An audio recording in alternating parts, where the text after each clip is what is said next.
From the KPFK studios in Southern California, it's the Ralph Nader Radio Hour. Stand up, you've been sitting way too long.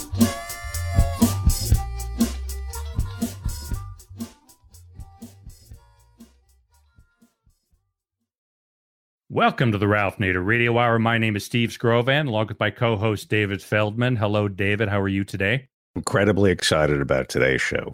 Incredibly excited. It is a great show. It's going to be a great show. And we also have the man of the hour, Ralph Nader. Hello, Ralph. Yes, I'm excited too, but I think it's going to be a credible show, not an incredible show. We will try to make it as credible as possible. Well, David, did you know that Google is God, Facebook is love, Amazon satisfies your every need, and Apple makes you sexy? Does that work for you? Absolutely. Or put another way, they are the brain, the heart, the intestine, and the groin. That is how our first guest, Professor Scott Galloway, describes the irresistible innate appeal of those four big tech companies, which, by the way, have a market capitalization of $2.8 trillion.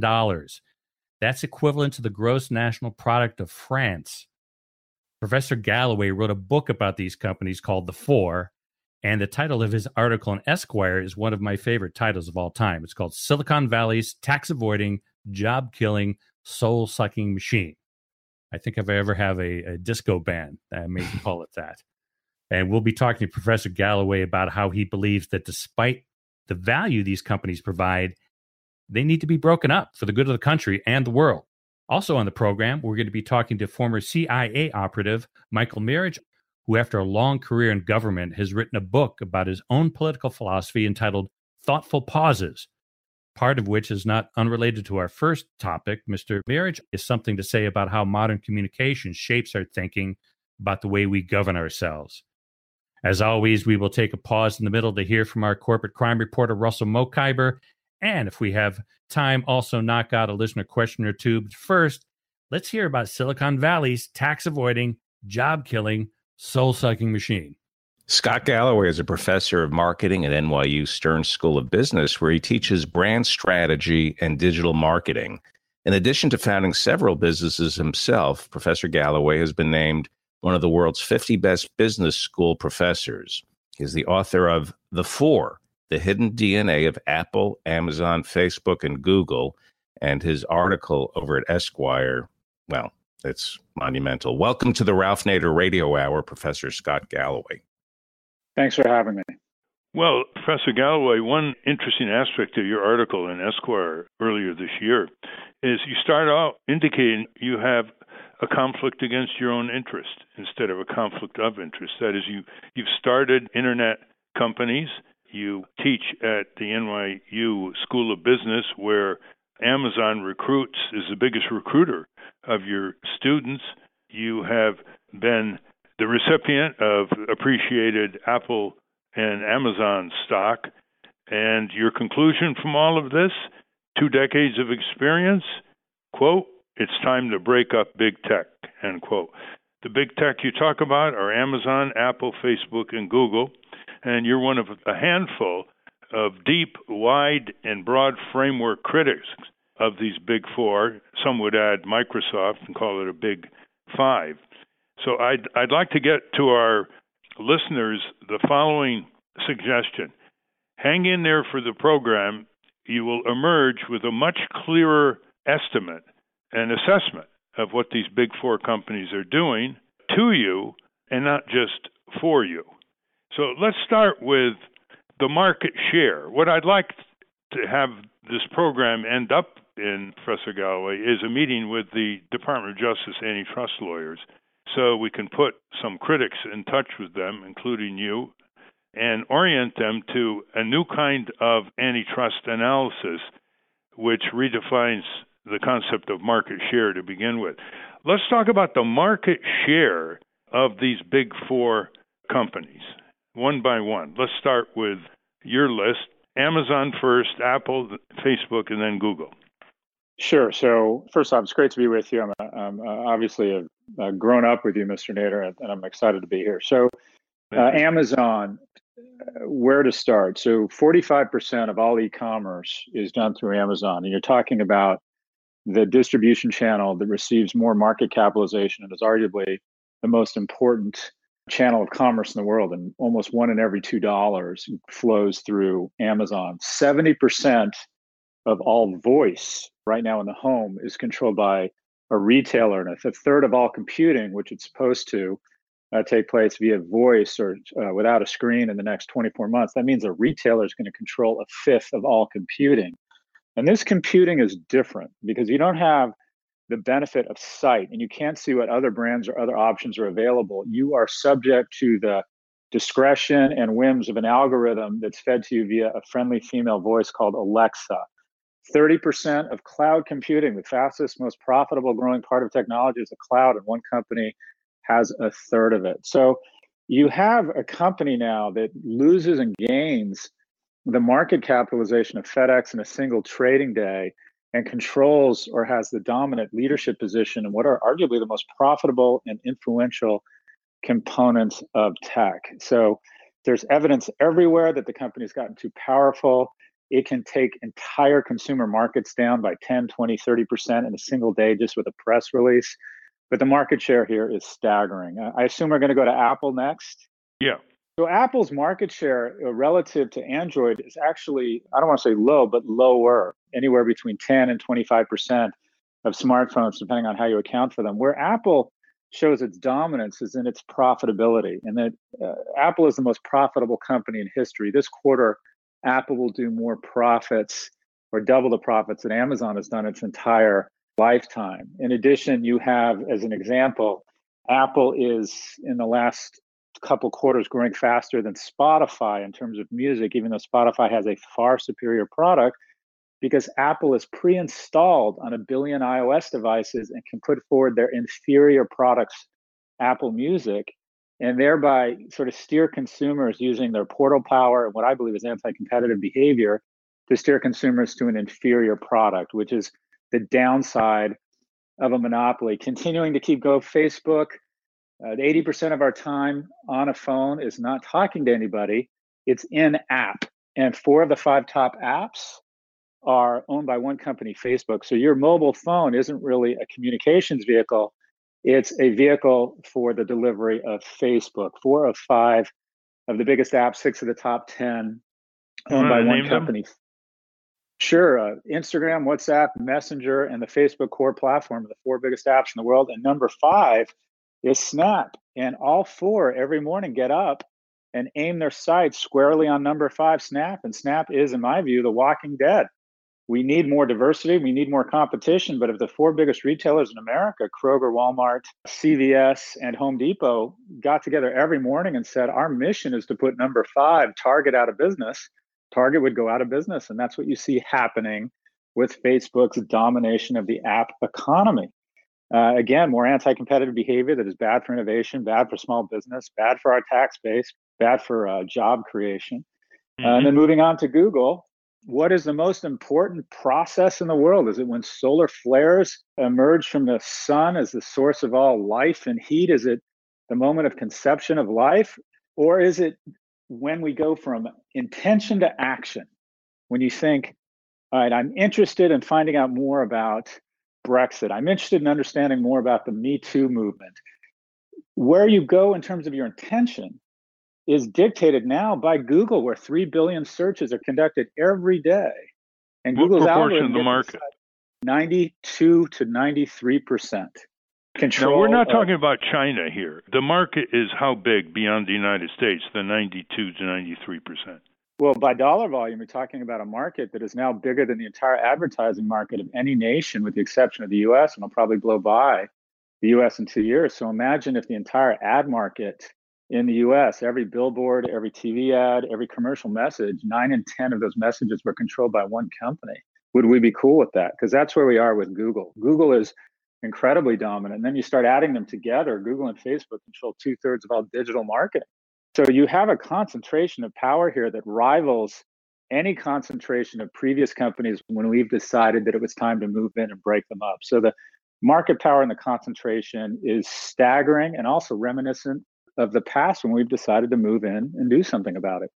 Well, one thing you point out is, except for Apple, which makes Ferrari profits based on Toyota cars, in other words, they have a low-cost phone, comes in totally under 300, and they'll sell it for 700, 800 or more. Except for Apple, you see the other three companies are not raising consumer prices. One reason they're attractive is because they have comparatively low consumer prices. And that's what gets them out of the laser beam view of the Justice Department's antitrusters. Do you want to talk about that? Yeah, that's the crux of the issue here. And that is antitrust law since kind of Chicago and Bork has largely, the test has been consumer harm. And that is, if it doesn't harm consumers, the DOJ leaves it alone. But the question is, who is the consumer here? Or better yet, who is the stakeholder? Because while consumers can search in 0.0055 seconds and they have great phones and great apps, if you have a company like Amazon that is able to get to $1 trillion in market cap, which it is close to breaching, without ever having to be profitable, you end up with a company that effectively pays no corporate income tax. Walmart has paid $64 billion in the last 10 years in corporate income tax. Amazon has paid 1.4.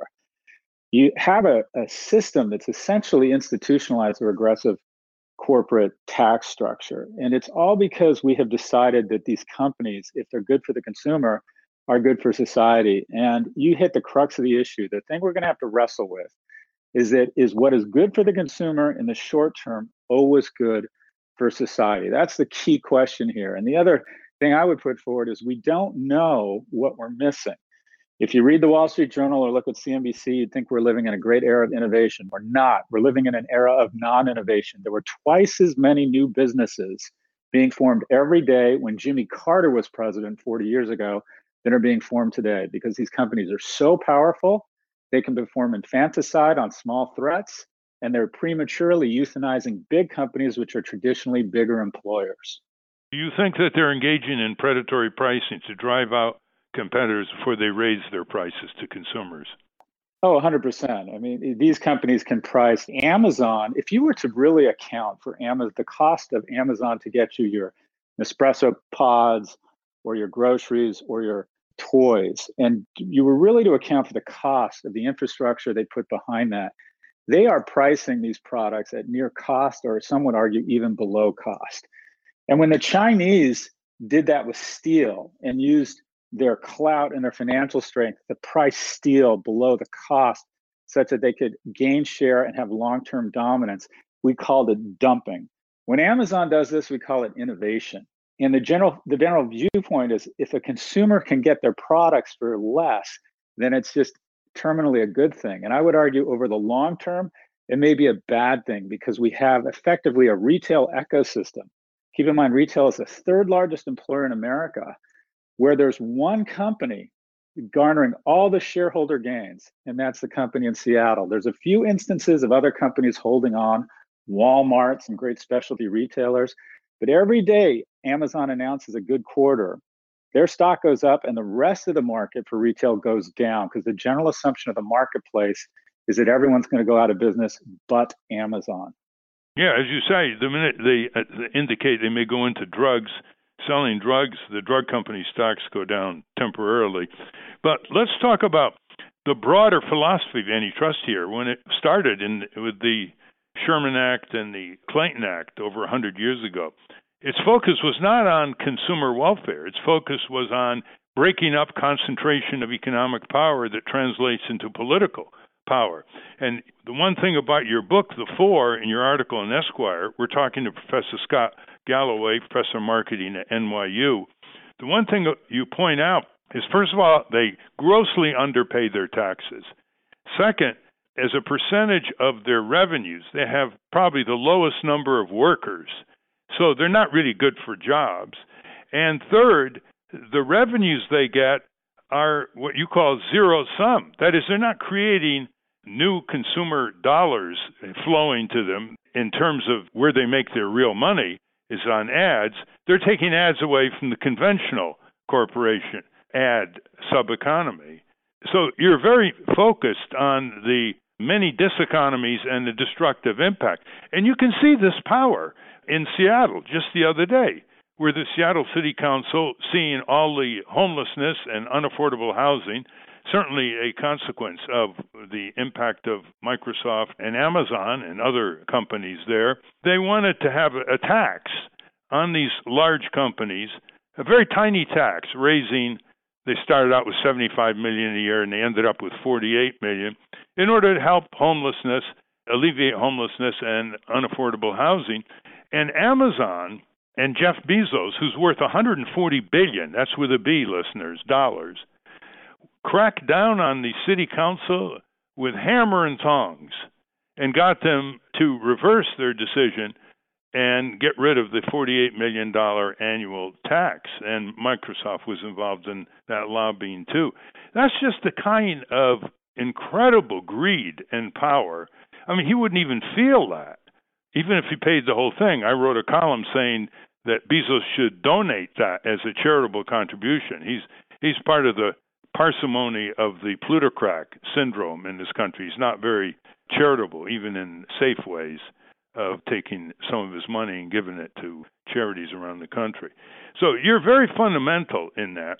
And I want you to address, which is one of the more unique aspects of your article, the emotional intelligence marketing technique that gets people, even progressives who dislike concentrated corporate power, to simply submit to Amazon as a customer and submit to Google and submit to Facebook and submit to Apple. You use the phrase that Steve pointed out in the introduction. You say Google is God, Facebook is love, Amazon is consumption, and Apple is sex. Unless that you think, listeners, that this is simple pop psychology, it isn't. It's one reason how these companies, unlike any other marketing companies in the history of the world, have psyched out their customers. So why don't you just go right through? Google is God, Facebook is love, Amazon is consumption, and Apple is sex. Sure. So as societies become more affluent and more educated, a reliance on the traditional super being and church attendance declines. But our questions become more and more complex and enter into that void a super being that sees all of our questions. What is a Google query? It's really just a prayer saying, I don't know the answer, but I need divine intervention. I don't understand that intervention, but it'll spit back an answer that I trust more than any priest, scholar, rabbi, coach, boss, professor. If you don't think Google is your God, imagine your face and your name above every Google query you have made being made public. Google knows when you're about to get engaged. Google knows when you're contemplating divorce. Google knows what ailments you have. It knows what ailments you're worried you may have exposed yourself to. Google is a modern day God. Facebook brings the promise of love. One of the wonderful things about our species is we not only need to be loved, but we need to love others. It's the strongest indicator of your longevity is how many people in your life you're taking care of. And Facebook brings the promise of catalyzing and reinforcing first and second order degree relationships, mostly through visuals that create empathy. Moving further down the torso, the gut, our species has registered more fatalities from one ailment, and that's starvation. So the penalty for too little is much greater than the penalty for too much. So open your cupboards and your closets, and you know rationally you have 10 to 100 times more than you need.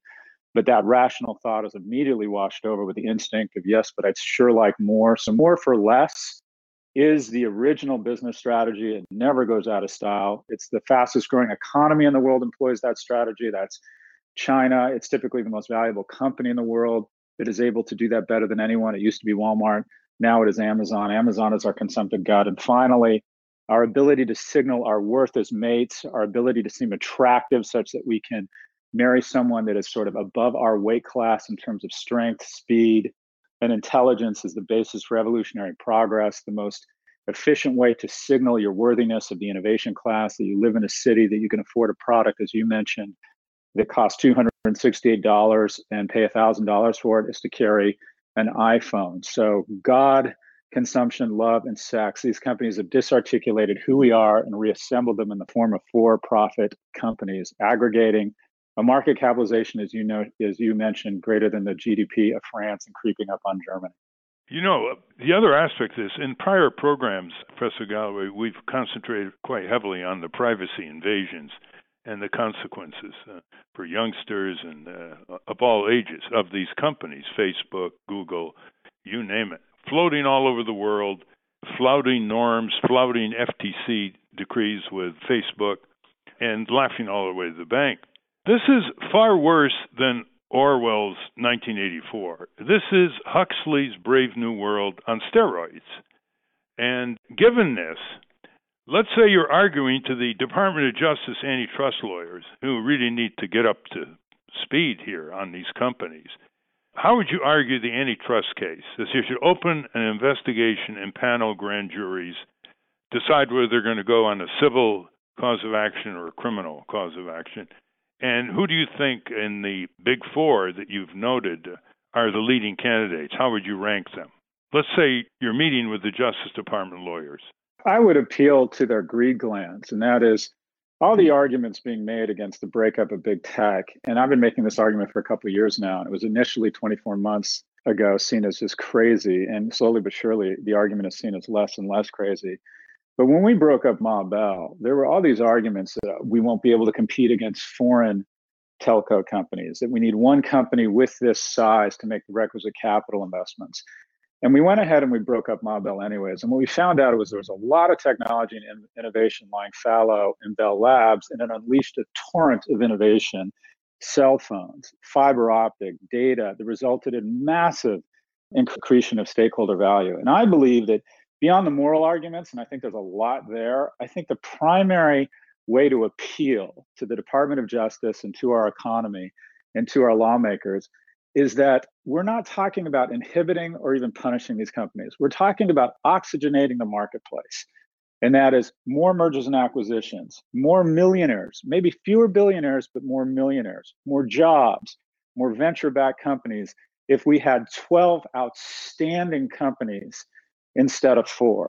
So I would appeal to their greed glands and say, I wouldn't even get into the argument of whether they're bad, immoral, not moral. I think the best way to get from A to B, Mr. Nader, is to say that this is about continuing prosperity, not hamstringing it. This is about oxygenating the marketplace. And the best example is that the DOJ had moved in 1999 on Microsoft and said, stop killing small companies in the crib, as you did with Netscape, which at the time was the fastest growing company in history. And they used their bundling and economic power to basically put Netscape out of business. If the DOJ hadn't fired a shot across the bow of Microsoft, we would not have the object of every innovator's affection. We would not have Google. Microsoft would have used their same bundling power, their same economic power to ensure that Bing was preloaded on every laptop in America. So the key to more Googles, the key to more Apples, is that occasionally we step in when there's 12 players on the field and we throw a flag and we break them up. This is about prosperity. It doesn't need to be a moral argument. It doesn't need to be an argument around punishment. This is about maintaining growth in our economy. That's how I think you get the DOJ on board. Well, there is some precedent here. We had a major conference of critics, corporate critics as well, of Microsoft, and just a year or so before the Justice Department took action. It was pretty widely publicized. The case was made about how the operating system of Microsoft controlled the apps and blocked out competition. And the Justice Department moved in. They got a district court opinion to break up Microsoft into the operating system and then another company, the apps, and the Circuit Court of Appeals overruled. But then, as you indicated, there was a curtailment of the monopolistic power of Microsoft, without which Google wouldn't exist. From what you say, Bing, we'd be talking about Bing, Microsoft's Bing. So what's interesting about all this, let's say they were broken up. And here's my argument challenging your thesis. Let's say they were broken up, a lot more innovation occurs, new startups get to be larger size, and what are monopolies turn into oligopolies. And instead of one Facebook, you have 3 or 4 Facebooks. But they're all singing the same tune. They're all pursuing the same marketing dominant invasion of privacy, low worker output, the same tune. It may restrain the increase of consumer prices because you've got an oligopoly instead of monopoly, but culturally you still have the same assault on the sensibilities of human beings, which you go into in your book and your article. How do you answer that? So I would argue that capitalism and the pursuit of dominance and the pursuit of shareholder value and the pursuit of being a billionaire, that we're talking about some of the fundamental pillars of capitalism, and that, as Winston Churchill said, it's the worst system of its kind except for all the rest. And I think that some of the things you're talking about, while they have negative externalities, and the reason why we pay 23 cents on the dollar to the government is we expect them to think long term and move in and regulate these companies and break them up when necessary, because Facebook and Google are never going to make the connection between unfettered screening of their content and their advertisers in a violation of our privacy and potentially the subterfuge of our democracy. They're never going to make that connection, just as tobacco companies were never able to make the connection between tobacco and cancer, and the NRA will never make the connection between unfettered sale of assault rifles and the murder of children. It is our government's job to step in and do this. Now, I don't know how we get to what you're describing, where we would have potentially what I'll call a more, a more pure business environment. I think the for-profit incentive, I think hugely successful companies, I think billionaires are important. Should we have Jeff Bezos worth more than the municipal budget of Chicago and engaging in a circus beauty pageant where he's trying to get Chicago, who, by the way, has offered in exchange, if they locate their second headquarters in Chicago, to give Amazon taxing authority and the authority around spending. I mean, that's where the society really seems to have become totally perverse. Yeah, just to elaborate that. They're going to let the payroll taxes of the workers at the new Amazon headquarters, the payroll taxes, to go back to Jeff Bezos and Amazon, right? That's exactly right. Chicago has said, if you locate your HQ2 here, we'll let you hold on to payroll taxes and we'll give you jurisdiction over how those taxes are allocated. So we've effectively, the government has basically said to Amazon, we give up and you're now the government. And this is part of a much more dangerous trend in America and to a lesser extent Europe. And that is, we no longer worship at the altar of character and kindness. We worship at the altar of billionaires and innovators. And to a certain extent, this goes all the way back to Steve Jobs, who in my view was not what I would call a person worthy of worship. This was an individual who denied his own blood, perjured himself in order to avoid child support payments when he was worth $250 million.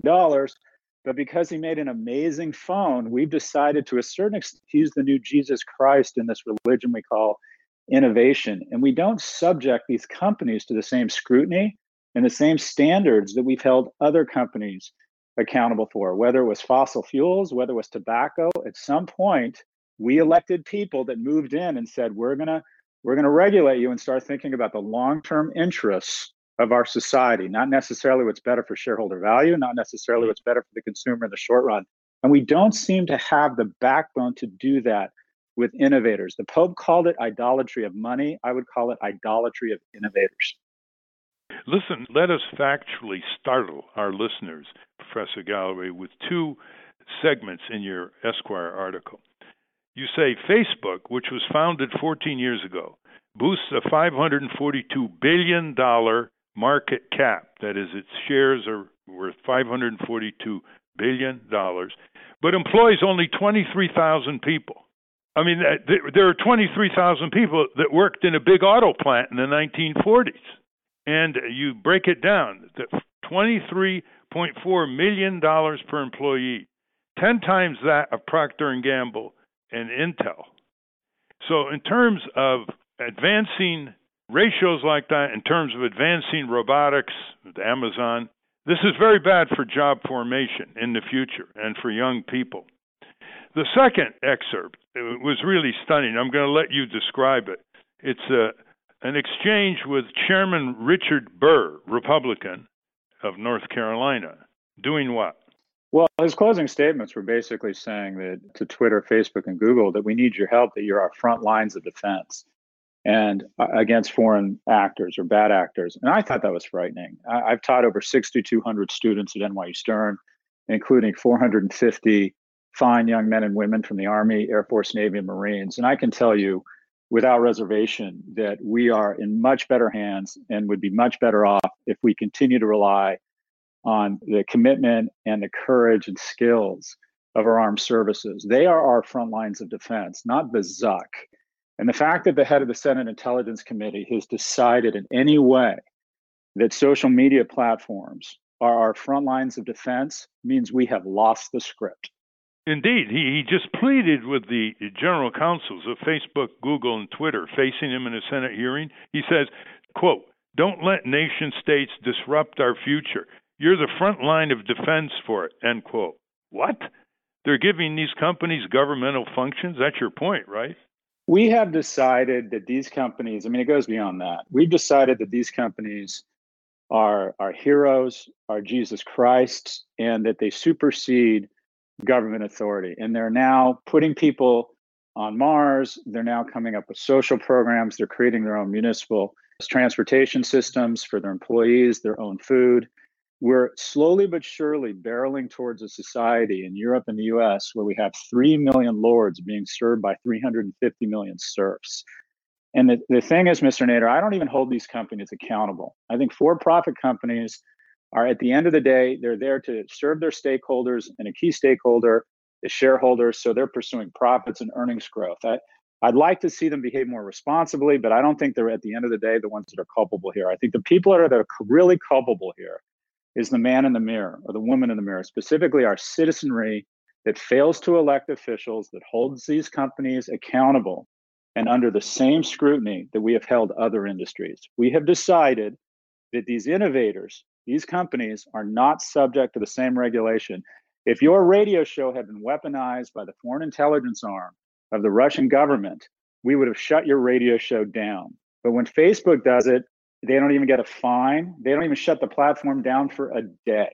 They make a bunch of apologies. They make a bunch of sort of half measures, and they keep rolling, and the company grows 49% year on year, and the stock has just hit an all-time high. That's the amazing thing. After being excoriated in the mass media by the senators and representatives of excoriating CEO Zuckerberg in Washington, D.C., its stock went from $162 to $200 over a period of a few days or weeks. I think your summary point is, quote, and I'm quoting you, about the Big Four. Quote, "Their massive size and unchecked power have throttled competitive markets and kept the economy from doing its job, namely to promote a vibrant middle class," end quote. How about a question from Steve or David? Yeah, I've got a question, Professor Galloway. How do your students respond to your analysis, the young people who have grown up with these companies? Does it resonate with them at all? It's a double take, because of the 170 kids I taught this spring in brand strategy, about 1 in 10 of them, or 17 kids, will pack up and move to Seattle to work for Amazon. What I would say is by the end of the class, they start, if you will, seeing the light. And what I urge them to do is what Darth Vader urged his son Luke Skywalker to do, and that is trust your feelings. You know this to be true. Get beyond the macho test of saying competition is always good. And when I go on Fox television, they now introduce me as a socialist because I have called for the breakup of these companies. I've been an entrepreneur and I teach at a business school, but according to Fox, I'm a socialist. So we have to put the macho test aside, and we have to imagine 2 ecosystems, the current ecosystem and then an ecosystem with 12 amazing companies creating more jobs and broader tax base. Maybe one of them raises their hand and says, I can guarantee we won't be weaponized by a bad actor because we'll reinvest in the security in this very expensive attribute called human discretion. But there is opportunity and prosperity in breaking these companies up. The greatest trust busting was done by a Republican named Teddy Roosevelt.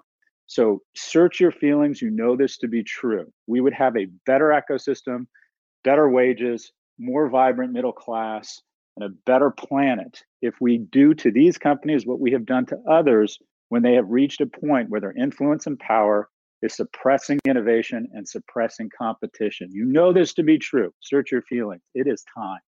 Well, I've just written a letter to Jeff Bezos, CEO of Amazon, and I said to him near the end of the letter, I think it's on our website, nader.org.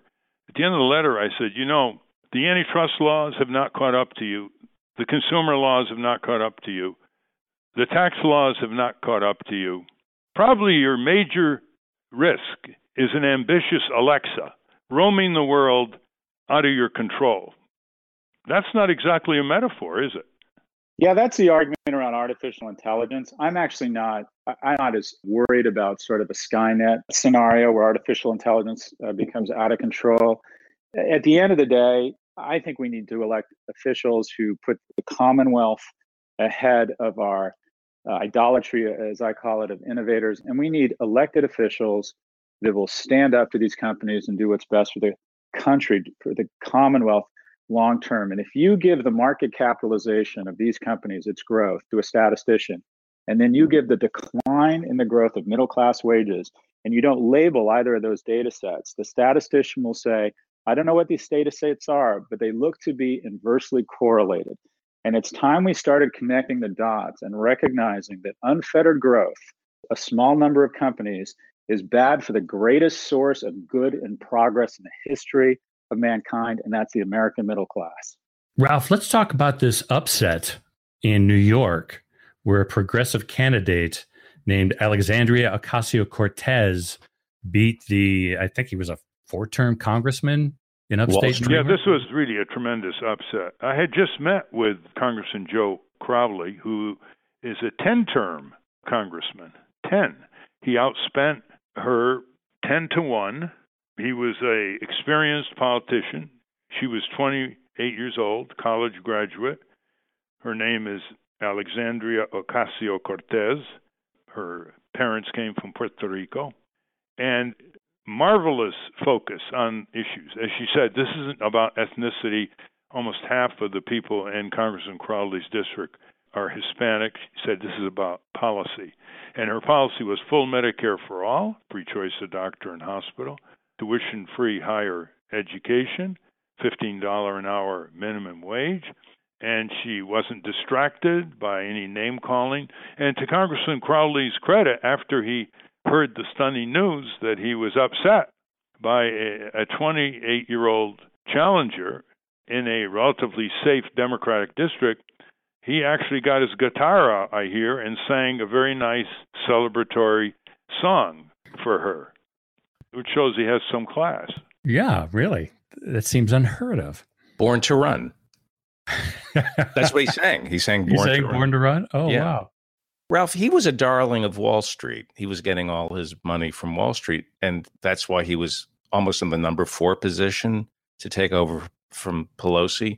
Have they ever considered making it illegal for politicians, congressmen, to donate money to other Congress people? Wouldn't that change Washington to some degree? Wouldn't we get a better class of speaker and majority leader if Congress people were forbidden from donating to other Congress people? Yes, because that creates a lot of concentrated power inside Congress, where fewer and fewer senior members like Chuck Schumer, Senator Nancy Pelosi, leader of the minority and the Democrats, accrete huge power. Whereas in past years, the committee chair of dozens of committees had quite a bit of power. So they amassed this huge amount of cash, and they parcel it out to more junior members, and therefore get the allegiance of more junior members based on money rather than merit. I mean, they're literally buying votes. Yeah, internally. And it's just getting worse and worse. However, you're seeing the beginnings of an insurgency inside the Democratic Party, as witnessed by the successful challenger to Congressman Joe Crowley, Alexandria Ocasio-Cortez. Is there a strain in the Democratic Party of we're afraid of becoming who we are, whereas the Republicans are not afraid of becoming who they are? Haven't the Republicans under Trump, 90% of Republicans support Trump. Republicans have become who they are. Aren't Democrats afraid of becoming what we really stand for? I think so. They're not like the old Democrats, without idealizing the old Democrats in the 60s and 70s. I mean, they're afraid to make a major drive in Congress for a minimum wage increase, which has been frozen for years at $7.25 an hour. I mean, that was the original FDR agenda. And they're afraid to make a big deal out of it. They're on the record as having favored a rise in minimum wage, but they're not on the ramparts. And the Walmarts know the difference. So you're right. I mean, they're really cowards in terms of extending the previous legacy of the Democratic Party, which once was known, with some exaggeration, as the party of the working man in those days, and the Republicans were known as the party of the rich. And the Democrats won election after election under FDR, Truman, etc., until they became the party of the rich, too. Well, we're running out of time. I'd just like to conclude with this observation, and that is the short-term interest of consumers with these big four and the longer-term interest of consumers as well as their role as workers and small taxpayers and people who want to pass a different kind of political economy onto their descendants. And when a consumer listening to this program said, Professor Galloway, I love my Apple phone. I give my information freely to Facebook. I love the search engine, Google. And I love the reliability and speed and complaint handling of Amazon. What's not to like? And the answer is wait and see what happens to you as a consumer as they consolidate their power and stagnation. And I take it your answer is you better look out for the other effects on our political economy, including right down to our freedom and protection of our privacy. Is that a fair summary? That's a fair summary. Look, we don't miss what we don't know. We don't know what other search engine.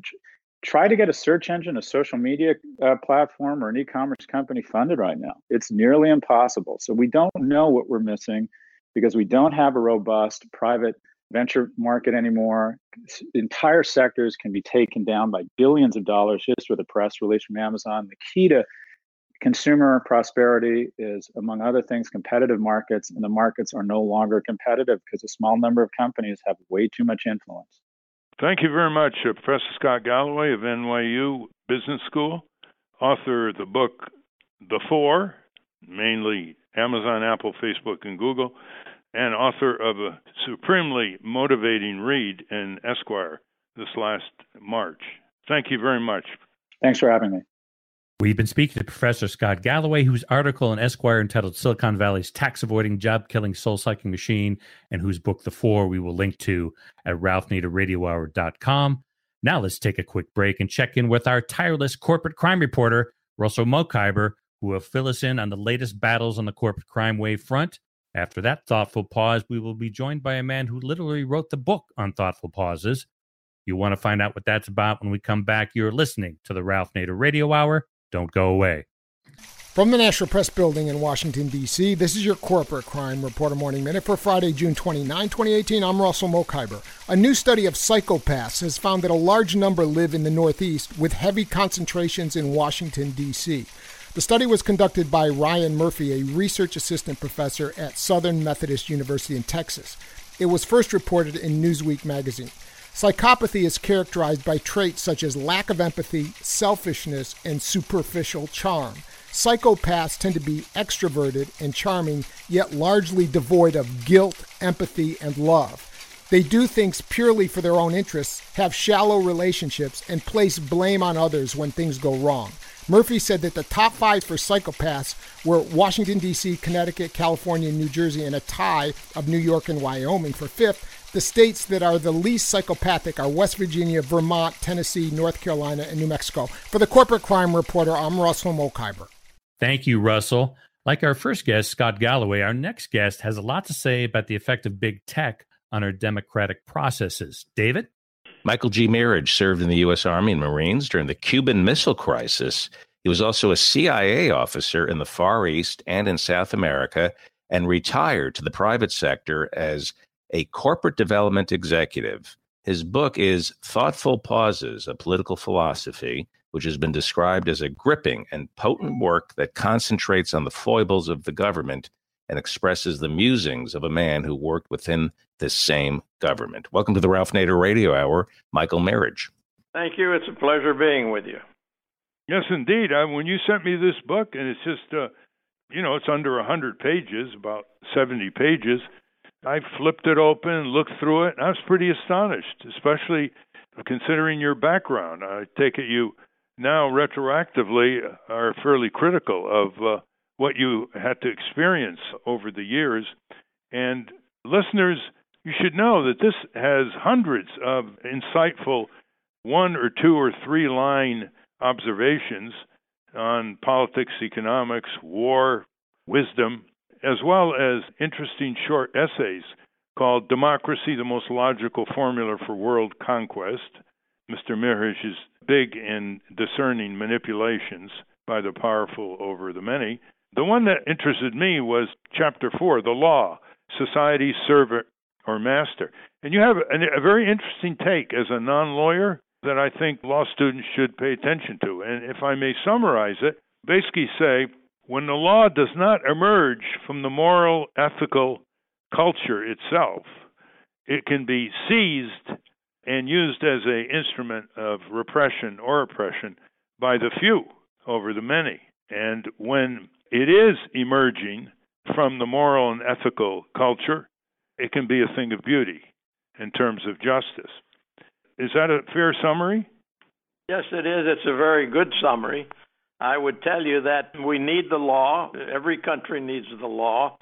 But the law cannot be the sole governing force. I was always uncomfortable with the adage, government of law and not of men. And in fact, government of law is derived from the people. It's derived from men and women. And it's derived from a country's culture, its conscience, and what we call convention. And when too much emphasis is put only on the law, when we get away from conscience and convention, then I think you can see what has happened in this country in the last few decades. We have now armed schools. We have women who used to be the guardians of public morality and convention today using 4-letter words. We have a situation whereby if you look at Japan, which has a strong culture, they had a huge tsunami there, and what happened during the tsunami, people got in line for food and water, and when they told there was no more, no one cut in line, and they all left. Wallets were being picked up months later and turned into the people that owned them. That would not be the case here today. Well, what you're pointing out is what a famous judge once said, Judge Learned Hand, back in the 1940s, when he said, no society can be just if it just relies on its laws and institutions, because they cannot save any society that does not reflect the spirit of justice and liberty. So you see, you're going down to very, very basic intangibles in terms of the fountainhead for whether the law is going to be an instrument of repression and oppression, the way our plutocratic tax laws are, or our corporate subsidy laws are, or our criminal injustice laws are, or whether the law is going to be a liberation, a protector of health and safety, like the auto safety laws and the air and water pollution laws, which really came out of mass public sentiment and mass rallies in the early 70s and mid-60s. Let me give our listeners some taste of what they can expect when they get your book. And you have the following, and I'm quoting you now. Beware the patriot who enlists others to fight his battles, unquote. Here's one, quote, know the difference between sincere calls for patriotism and the self-agenda flag wavers, end quote. Quote, a wounded soldier can speak more about the effects of war than all the politicians, movie makers, and historians, end quote. And you say that patriotism is an action to be taken with pride and loyalty. It's not to be used as a verbal exercise, so to look good or feel self-impressed. So you're very fundamental in what authentic patriotism should be about. And then here's another one, quote, war is the ultimate insult imposed upon those who have to fight it by those who don't, end quote. I've always felt that if members of Congress had skin in the game, they wouldn't be so prone to let presidents engage in outlaw wars or to plunge our nation into war. So I proposed, when I was running for president, a simple bill in Congress. One page which said anytime the Congress or the president plunges our country into an unconstitutional war or military adventure, every able-bodied and age-qualified child of members of Congress is drafted immediately. and that's what's having skin in the game. They would have to pay more attention to their constitutional duties. What do you think of that? No one is asking the question, Ralph. We've been in the Middle East now, several wars now going on 2 decades. No one is asking the question, why do we have this patriotism going around the country when we had just the opposite in Vietnam? Why is it that today, if these wars are so important to us over there is no conscription, no draft? There's a hypocrisy in these wars.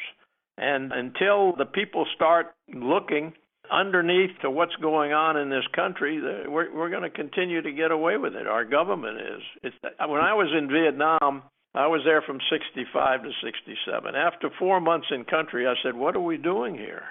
And I was part of the problem and stayed on beyond my normal 18-month tour. But that was the question, and we have to start asking a lot of these questions in this country today. What are we doing? And some of your relevant sayings in this book, Thoughtful Pauses, A Political Philosophy by Michael Merhige.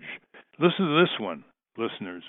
Quote, democracy is not for the naive, disinterested, gullible, or lazy, unquote. And another one related to what I just mentioned. Quote, lawmakers should be adjudicated by the same legislation that they write for the public, unquote. In other words, they have their own life insurance, health insurance, nice pensions, senators, representatives, and they're blocking full Medicare for all, which President Truman recommended in the 1940s for the rest of the American people. Here's another one I like. Quote, when a people lose the ability to rule for themselves, they guarantee their rule by others who do so not in the people's interest. What was your view about our policy toward Cuba? Because you were in the Army at that time. You were actually an Army officer attached to the Navy and Marines during the Cuban Missile Crisis in the Caribbean. That's correct. I was. Well, I was young. I was a gung-ho Army officer, and when I went down there, like so many young officers and enlisted, I didn't know exactly what I was down there for. We were told we had to go down there because of the missile threat, and we knew that. But as far as what was behind it, the full story, we'd had our missiles in Turkey since the 50s.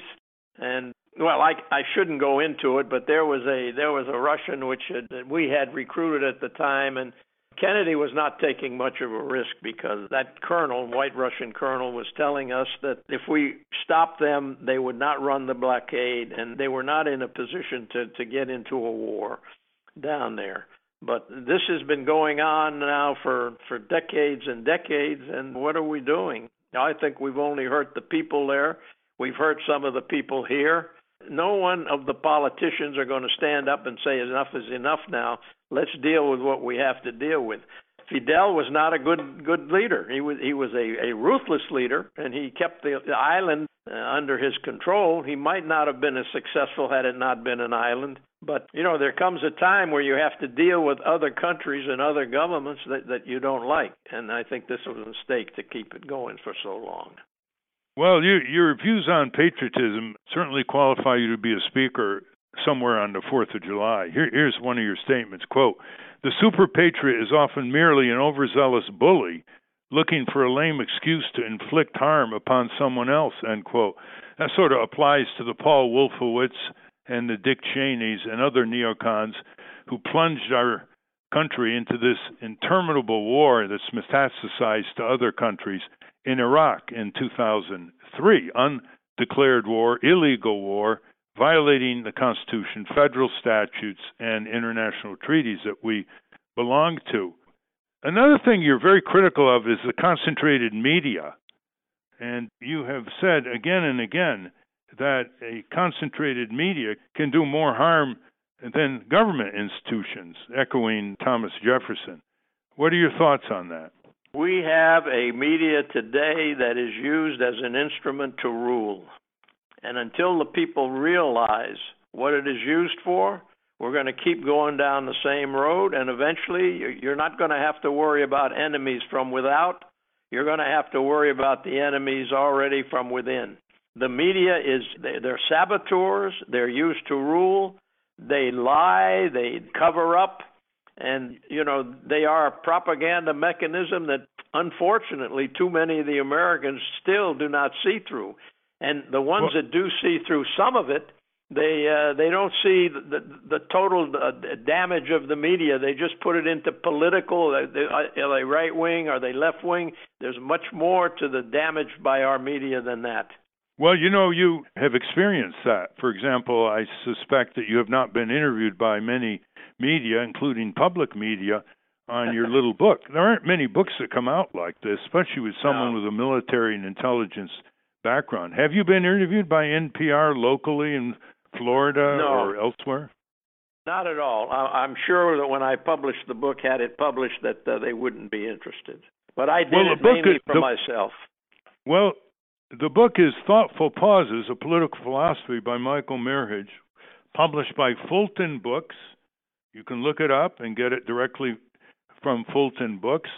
And if any of you have any cachet with local media where you come from, listeners, it would be very good to have Michael Mirhage on the program. They certainly have enough fluff and certainly have enough sensational material. Not all media is stereotyped. Of course, there's some good media and some good local community radio stations. You'd certainly be willing to go on, wouldn't you? Oh, yes, I would. Very much right, so. I must say it was a pleasure talking to you. You've always been somewhat unique in my eyes as being an honest politician, and I really enjoyed having this conversation with you, and the fact that you thought enough of the book to give me a call on this. Thank you. Are you putting the book online at all? No, it's not online. It is available at Amazon, Barnes & Noble, those, but I'm not promoting it myself at this point. I might see about doing something later, but I'm not sure yet, Ralph. Well, I urge you to do some op-eds, too, because you've got plenty for op-eds that are connected to the daily news cycle. Well, I appreciate your advice, and I enjoyed talking to you very much. Thank you very much. As Ralph said, we've been speaking to Michael Mirhage, author of Thoughtful Pauses. We will link to that book at ralphnaderradiohour.com. I want to thank our guests again today, Professor Scott Galloway and Michael Mirhage. For those of you listening on the radio, that's our show. For you podcast listeners, stay tuned for some bonus material we call the Wrap-Up. For Ralph Nader's weekly column, go to nader.org. For more from Russell Mokhiber, go to corporatecrimereporter.com. Visit the American Museum of Tort Law and go to tortmuseum.org and check out the Tort Museum bookstore for engrossing books and memorabilia.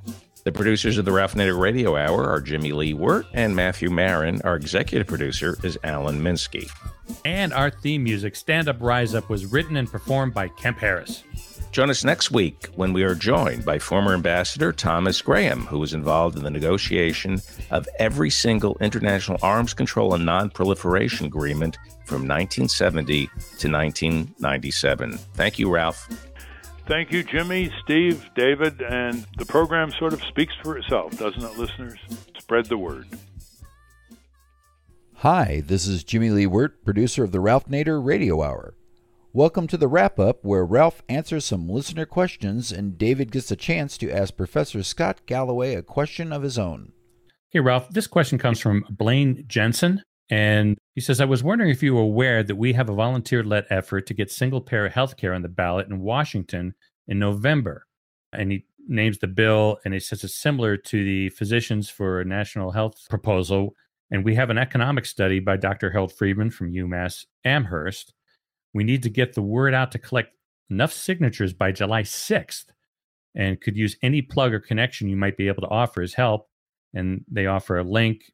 So can we give this a single-payer effort in Washington a plug? Well, since the national government in Washington is not doing anything about full Medicare for all or single-payer with free choice of doctor and hospital coming in much more efficient in the present wasteful system, it's good to have the states start the ball rolling. As the questioner knows, even in a state as large as California, the feds can put a lot of obstacles in the way of a state trying to go single payer. But if you go to singlepayeraction.org, you'll see what's going on around the country, and Russell Mokhiber will be able to answer the questions you have. And now, listener Lee Metcalf offers a suggestion based on the interview we did last week with James Fallows about how small towns were coming up with solutions of their own in the face of a paralyzed federal government. It occurred to me that a number of the ideas of prior guests in your program might flourish were someone able to create a network of those towns searching to reimagine themselves. For example, could an infrastructure be built to connect organizations like Sarah Van Gelder's People's Hub, Mark Perchuk's Grassroots Action, Gar Alperovitz Community Building, and Trevor Schultz ideas around cooperative online platforms directly with the proactive people in these communities? In other words, use the Fallows research to connect these towns to the people that offer progressive solutions to these issues. I think that's very important. The whole is always greater than the sum of its parts. If its parts share common goals and are serious people and are not going to be nitpickers or people who have other personal agendas. So I think in this case, what you mentioned, these are serious people, and they need to get together and see how they can multiply their efforts. Well, that comes to us from listener Lee Metcalf. Thank you for that, Lee. And this question comes from listener Timothy Griffin. I've heard Ralph Santa's podcast. He does not use a credit card or debit card. How does he go about booking a hotel room, getting a rental car, buying airline tickets without a debit or credit card? I use a friend or a travel agency, therefore reducing the number of credit cards by one or several. That is, if they don't take a check or cash. I find it really hard to believe that somebody in this day and age doesn't use a credit card. I can't imagine that. Well, somebody's got to dig their heels in order to make the point. The vast majority of my expenditures over the years have been cash and check. And every time I'm confronted with, well, we don't take either, I let them have a piece of my mind, and I will call a regulatory agency or ask the Treasury Department what their definition of legal tender is these days, or complain about fine print contracts that in effect say to you as a consumer, as long as we tell you in advance we're not going to take check or cash, we don't have to take your legal tender. But one of these days, this is going to all end up in court. All e-commerce is built on credit cards. You cannot participate in e-commerce without a credit card. And that's why we got to push cash sales and give the small businesses a discount. Consumers Union once supported that years ago, and we need to have it come back because retailers lose a chunk of the money they get from you to the credit card company, and some of them, like American Express, say, don't you dare facilitate competitors if you want to continue to deal with us, retailer. And the Supreme Court just upheld that right of American Express. So as the handcuffs tighten on the consumer, maybe we'll be able to break out and preserve the right of consumers to pay by cash or check, preserve their privacy, and not be subject to automatic penalties and overcharges and late fees without being able to say no, because in a credit card economy, they control our money. The Supreme Court also ruled that local states and cities can collect taxes on internet purchases. Is that going to be a game changer for Amazon? That's going to be helpful. Amazon will have to pay more sales taxes because the small brick and mortar mom and pop stores or larger retail stores that are located in community have been having to pay these sales taxes. And one reason Amazon got such a foothold is in the early Amazon years in the 90s and later, they paid very few sales taxes, which means they had a 6, 7 to 8% advantage over the brick and mortar retail stores. And now, David gets to ask Professor Scott Galloway a question about a pet peeve of his. You teach branding, Professor.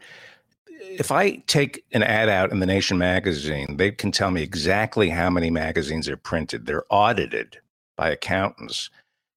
Does Facebook and Google, which control about 60% of all digital advertising, do they have their advertising audited? Can they prove to me, can an outside party prove to me how many impressions I'm going to get? And does advertising on Facebook and Google actually work?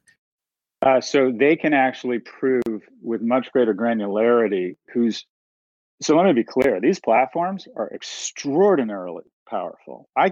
You and I with our credit cards can go onto Facebook right now and target households in Short Hills, New Jersey that have teenagers who recently got their driver's licenses. Is there a third-party auditor of that, or is it just Facebook telling us that we can do that?